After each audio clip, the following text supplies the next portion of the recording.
el talento no se puede decir que esté por debajo de ellos, ni muchísimo menos. Carlos Fuentes, Julio Cortázar, ¿quién más? Pues toda la gente del boom tienen un talento y tienen unos éxitos editoriales, yo creo que mayores en cuanto a ventas que Onetti, pero en absoluto en cuanto a calidad, por lo menos bajo mi punto de vista. Claro, es así. Sin embargo, Oscar, él no tendrá quizás, y me encantaría contagiarme, haciendo un paréntesis, de esa paciencia que tiene y de ese retardo que tiene Onetti hablando, porque yo me quedé embobado viendo algunas entrevistas y cosas, y es increíble como sí, él está en su mundo onírico, ahí solo, él no le importa es increíble como, bueno, sería bueno que uno copiara un poquito de eso y que la gente entendiera uno si en tal caso uno cae en ese tipo de ensoñación.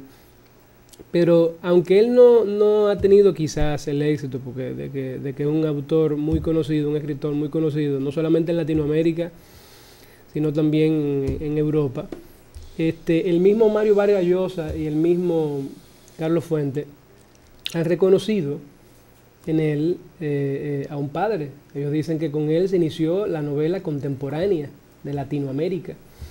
Y cuando dos figuras como Carlos Fuentes y Vargas Llosa aseveran algo así, realmente están reconociendo un talento ahí real. Lo de Onetti, para mí, las pocas obras que he hojeado de él, para mí lo grande de él radica precisamente en eso que tú dices. Él es muy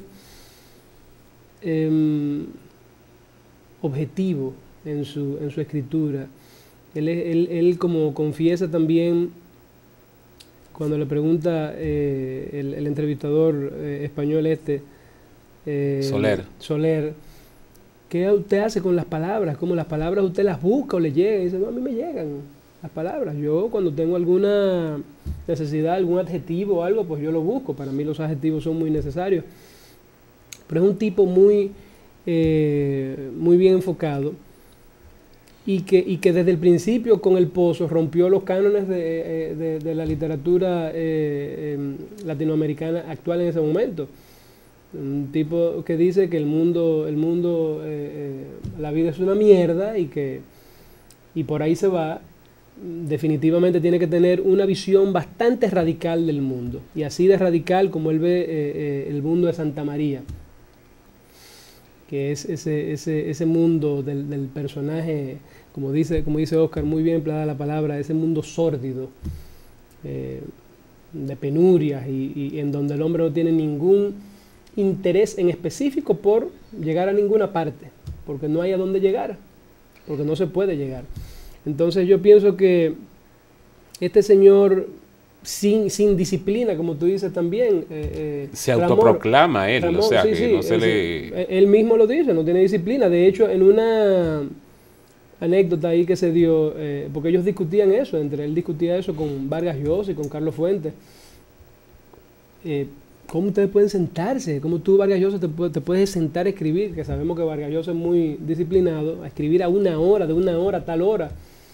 En un momento él dice que en una de esas conversaciones le dijo a Vargas Llosa, lo que pasa es que tú tienes una relación con la literatura de matrimonio, una relación que se rige por la formalidad.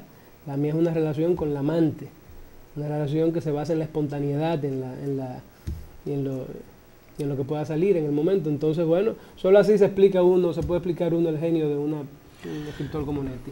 Es que es tanto el respeto profesado por los miembros del boom de la literatura latinoamericana, como el caso de García Márquez, de Fuentes, de Vargas Llosa o del propio Cortázar, aún de Borges, ¿no? Que queda en segundo lugar, queda como finalista la novela El Astillero, me parece, en el premio Rómulo Gallegos, cuando lo gana la Casa Verde de Mario Vargas Llosa. Vargas Llosa entiende que no puede ganar el premio Rómulo Gallegos antes de que lo gane su maestro, y compitiendo con su maestro Juan Carlos Onetti, hasta el punto que dice, yo creo que debió pensarse más en el más grande escritor de la lengua española que hay en estos momentos, que es justamente Juan Carlos Onetti, cuando recibió el premio. En el discurso de recepción del premio Rómulo Gallegos, que por cierto es bueno decirlo que Vargas Llosa donó la dotación monetaria a la Casa de las Américas, cuando eso estaba todavía muy ligado a la Revolución Cubana, cualquiera no lo creería. Pero bueno, dice, bueno, debieron darle este premio a Juan Carlos Onetti porque era merecedor de él. Yo creo interpretar a aquellos que dicen que es equiparable en términos quizás de aporte para el surgimiento de una forma nueva de decir de la obra de Juan Carlos Onetti con la obra de Cervantes en este sentido. Realmente nadie desconoce, ¿no? Al menos nadie que esté revestido de cierta mezquindad, que el movimiento literario más importante que dio los más grandes escritores, al menos los más grandes escritores conocidos a nivel mundial, fue la extrapolación, fue la catapulta de la literatura latinoamericana para el mundo, fue justamente el boom latinoamericano, con estos escritores que nosotros acabamos de mencionar. Quizás podamos incluir ahí a José Donoso o otros tantos escritores, pero esos son los cabecillas del grupo. Bueno, cuando se da este movimiento, que las obras más importantes se publican en la década del 60, ya hacía más de 30 años que Juan Carlos Onetti había publicado una obra con cierto nivel conceptual, que de hecho se le adelantó a muchísimas obras importantes de escritores como Albert Camus y Jean-Paul Sartre, ambos ganadores del Premio Nobel de Literatura en el movimiento existencialista.